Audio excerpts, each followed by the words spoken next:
नमस्कार, आप देख रहे हैं ई पेपर इंडिया।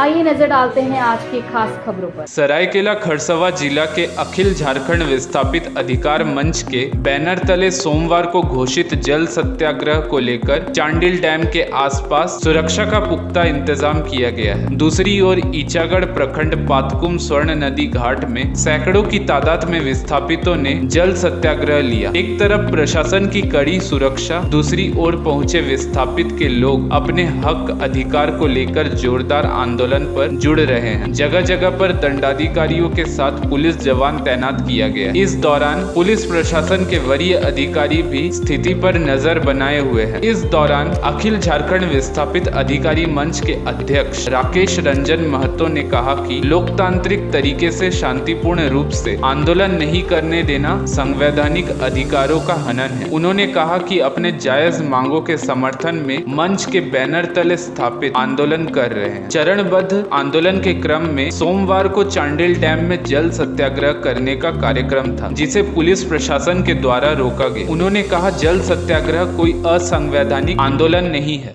देखिए, हम सारे 84 मौजा के 116 गांव के सभी विस्थापित यहाँ पर सत्याग्रह पे हैं, जल सत्याग्रह। ये इसलिए करने के लिए बाध्य हुए हैं। पिछले 16 जून से हम सारे लोग चांडिल पुनर्वास ऑफिस के सामने आज 66वां दिन है अनिश्चितकालीन धरना पर बैठे हैं। दुख की बात है, हैरानी की बात है, और हम सारे विस्थापितों के लिए शर्म की भी बात है कि हम सारे लोगों को इतने कीड़े मकोड़े के भी बराबर शायद नहीं मानते। इस वजह से अभी तक वार्ता करने के लिए नहीं आए।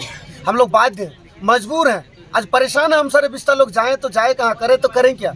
बड़ी तकलीफ लगता है। आज हम सारे लोगों का भविष्य तो बर्बाद हो ही गया है, हमारे बच्चों का भी, आने वाला पीढ़ी का भविष्य भी बर्बाद होने जा रहा है। इतना परेशानी है। जितना आप देख पा रहे हैं, हमारे साथ जो महिला साथी हैं, पुरुष वर्ग हैं, हमारे पास ना जमीन, घर बनाने के लिए ज़मीन तक नहीं है। क्या करें, हमारा भविष्य बहुत अंधकार है।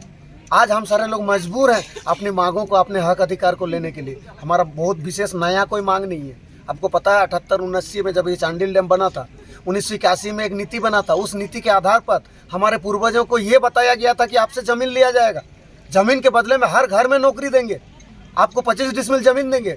आप जहाँ पर ज़मीन देंगे वहाँ पर हर तरह की सुख सुविधा होगा, घर में पानी पहुँचेगा, बिजली पहुँचेगा। जहाँ आप रहेंगे वहाँ हाट बाजार होगा, मंदिर होगा, लाश जलाने के लिए शमशान घाट देंगे।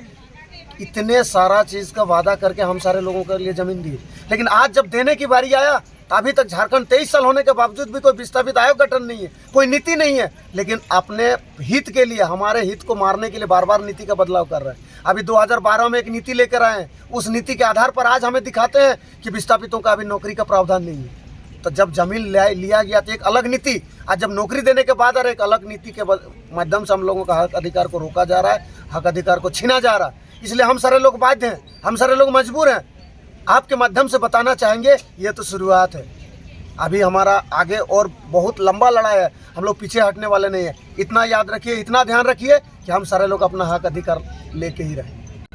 देखिए, हमारा पूर्व में सूचना दिया हुआ था कि हमारा जो आज का जल सत्याग्रह है वो नौका विहार में होना था। आज हम लोग नौका विहार की सारे तैयारी कर लिए थे, हर विभाग में सूचना दिया हुआ था। लेकिन कल रात के 10 साढ़े 10 बजे हमारे चांडिल प्रभारी दिनेश ठाकुर जी का फ़ोन आता और बताते कि धारा 144 लगा दिया गया। हैरान हूँ, हंसी भी लगा। इस चीज़ के लिए हंसी लगा कि सैलानियों के लिए वहाँ पर कोई धारा 144 नहीं है। वहाँ पर दुकानें हैं, वहाँ पर शराब, खुलेआम शराब बेचा जाता है, वहाँ पर अवैध तरीका का कई सारा चीज़ किया जाता है। उसके लिए धारा 144 नहीं है। लेकिन विस्थापित जब संवैधानिक तरीके से, शांतिपूर्वक तरीके से जब हम सारे लोग वहाँ पर सत्याग्रह करने के लिए जा रहे थे, हम सारे लोगों को रोका गया, हम सारे लोगों को मना किया गया, हम सारे लोगों को डराया गया। हमारे विस्थापित जब जल सत्याग्रह के जा रहे थे, उन लोगों को ज़बरदस्ती वापस किया गया। इसलिए उन लोग का मनसा ही सही नहीं है, वो लोग चाहते ही नहीं हम लोगों का हक दे। वे सारे लोग हमारे विकास विरोधी हैं। याद कीजिए, आज से 2 से 3 दिन पहले चांडिल डैम में इतना बारिश होने के बाद हर प्रखंड हमारे, चाहे ईचागढ़ की बात करें, चाहे निमडी की बात करें, चाहे कुकड़ू की बात करें, चांडिल की बात करें, हर प्रखंड के हमारे विस्थापित भाइयों को पानी में घर घुसा था। उस समय कहाँ थे सब? मैं पूछना चाहता हूँ, उस समय ये प्रशासन कहाँ था? उस समय हमारे सीओ महोदय कहाँ थे? उस समय हमारे बीडीओ महोदय कहाँ थे? घर में पानी घुसाते हैं चोर की तरह, घर में पानी घुसाते हैं आप चोरी छुपे रात के अंधेरे में। और आज जब हम सारे लोग सत्याग्रह करने का आ रहे हैं तो रोकने के लिए आ रहे हैं। ये दोगला नीति नहीं चलेगा। जो हुआ, अब ये वोट बैंक की राजनीति नहीं चलेगा। ये जो प्रशासन है अपना जो मनमानी कर रहे हैं, ये नहीं चलेगा।